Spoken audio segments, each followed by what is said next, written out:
Allez, salut les gars, voilà, et là, vous êtes sur la chaîne de Monsieur le Ressort 225. Voilà, donc, j'ai fait cette petite vidéo, c'est la vidéo du jour, et en même temps, j'aimerais d'abord féliciter ceux qui ont déjà obtenu la bourse de la Russie et qui arrivent. Voilà, vous avez déjà les consignes qui sont déjà sur le site, sur ma chaîne YouTube. Vous pouvez déjà aller sur ma chaîne YouTube et vous allez voir dans la partie Russie, vous allez voir tous les conseils que j'ai donnés là-bas pour que vous puissiez au moins venir sain et sauf et sans problème. Voilà, n'oubliez pas, nous sommes juste là pour vous. Maintenant, comme je le disais, aujourd'hui, je suis juste là pour parler un peu des bourses au Canada.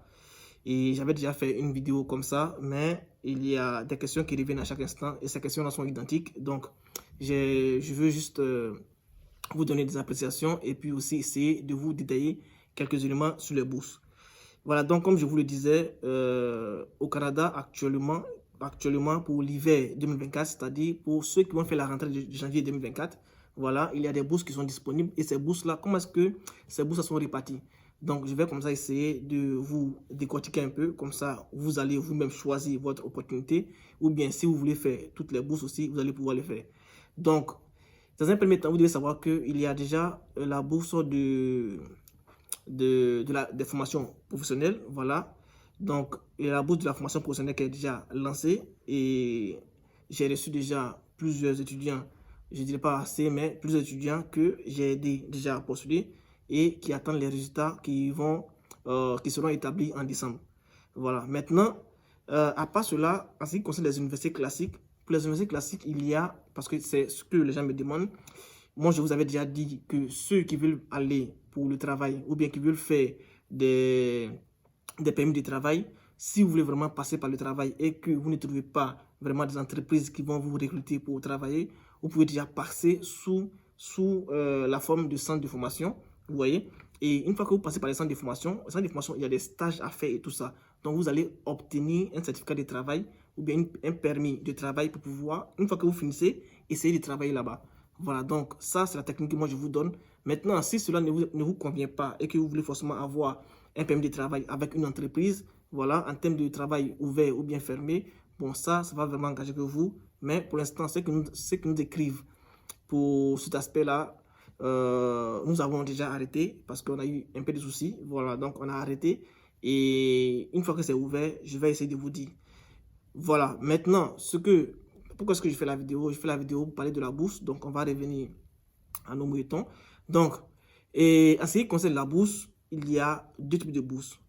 Les deux types de bourses, c'est quoi? C'est qu'il y a des bourses qui sont rédigées par l'université et il y a une bourse qui est rédigée par quoi? Par le gouvernement canadien. Et les bourses qui sont rédigées par l'université, comment ça se passe? Une fois que l'étudiant essaie de postuler dans une université, il y a l'université qui lui propose des bourses. Et ces bourses-là, là-bas aussi, il y a deux aspects. Il y a des bourses qui sont automatiquement, c'est-à-dire vous n'avez pas besoin de faire une admission. Et une bourse, vous postulez seulement qu'à une admission. J'ai déjà fait des vidéos dessus. Ceux qui ne comprennent pas toujours peuvent aller voir dans mes vidéos. Vous allez voir les vidéos que je mets sur YouTube en ce qui concerne les bourses au Canada. Il y a ceux qui vont postuler à l'admission. Et lorsque vous postulez à l'admission, directement, l'université vous prend en charge. C'est-à-dire quoi? C'est-à-dire que si vous êtes 80 et que vous postulez à l'admission, l'université a un quota, par exemple, a un quota d'admission directe et de bourse directe. C'est-à-dire, une fois que vous postulez, vous ne postulez plus à la bourse, vous attendez juste, l'université va par exemple comme ça,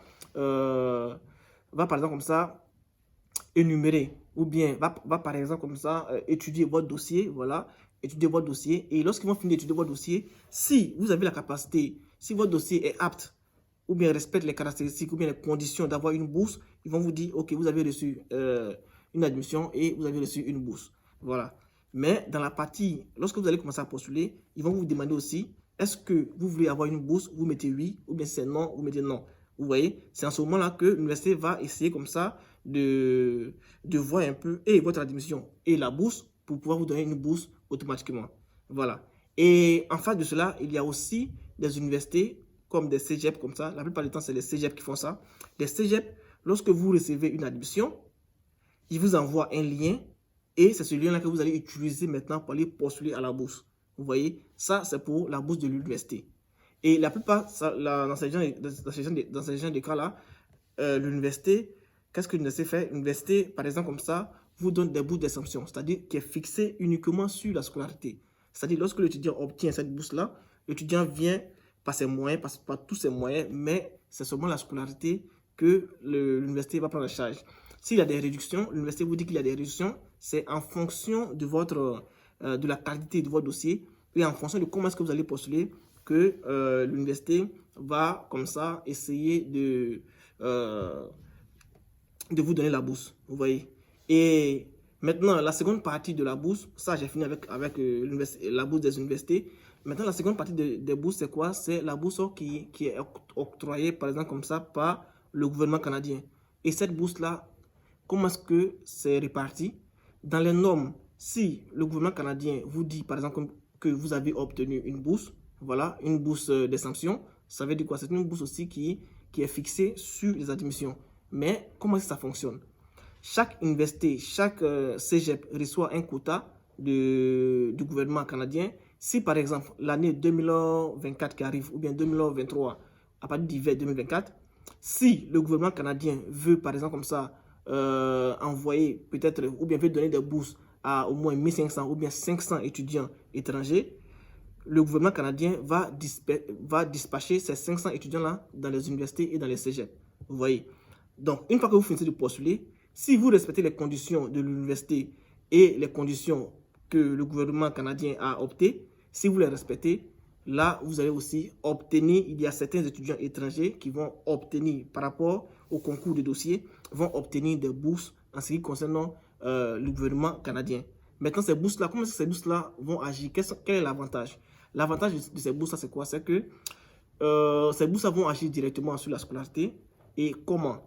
Si, par exemple, comme ça, l'université où vous allez étudier, moi je prends par exemple comme ça l'université de Montréal ou bien l'université de Chicoutimi, si vous allez y étudier et que les étudiants étrangers qui sont les étudiants canadiens qui fréquentent dans cette université-là, si les étudiants canadiens soldent peut-être comme ça, chaque année payent 1500 $ ou bien 2000 $, alors les étudiants étrangers aussi vont pouvoir solder 1500 $, 2000 $. Vous voyez un peu. Voilà, donc voici les deux types de bourses que vous voulez postuler. Alors, c'est à vous maintenant de voir quelle est la bourse que vous souhaitez et puis comment est-ce que vous allez postuler. De toute façon, nous sommes là. Le truc, c'est de quoi? C'est de ne pas se décourager. Le truc, c'est de postuler quand vous pouvez et comme vous pouvez. Voilà, avec les moyens de bord. Et vous fixez vraiment avec des objectifs. Parce que si vous postulez de façon hasardeuse, vous allez voir que vous allez vous fatiguer financièrement et moralement, inutilement. Vous voyez un peu? Voilà, donc, ne vous découragez pas. Ce que vous allez faire, essayez de postuler. Je vous ai déjà donné les deux types de cas en ce qui concerne la bourse, les bourses au Canada. Donc, c'est à vous maintenant de choisir. Soit vous choisissez des bourses, par exemple comme ça, qui sont redirigées par des universités et qui vont vous proposer des bourses à postuler automatiquement ou bien à postuler avec un lien ou bien vous allez pouvoir aussi suivre avec des bourses du gouvernement canadien qui va comme ça vous exonérer en ce qui concerne des frais de sanction pour des frais de scolarité dans des universités bien spécifiques. Donc, lorsque vous allez sur une plateforme ou bien un cégep ou bien une université, essayez d'abord de vérifier quelle est la bourse qui s'y trouve.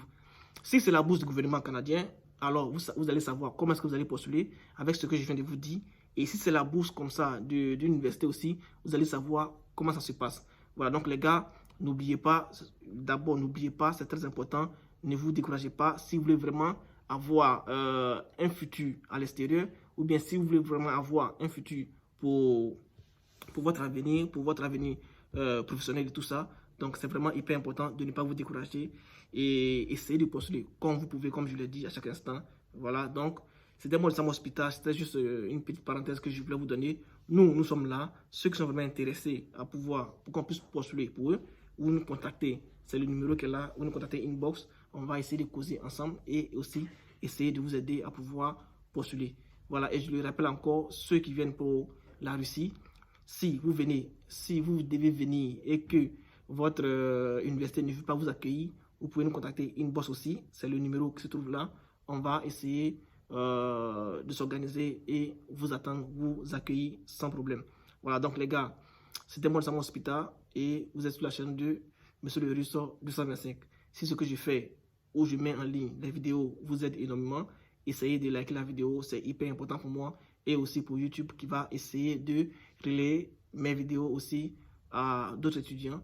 Voilà, donc les gars, à plus et puis surtout, prenez soin de vous.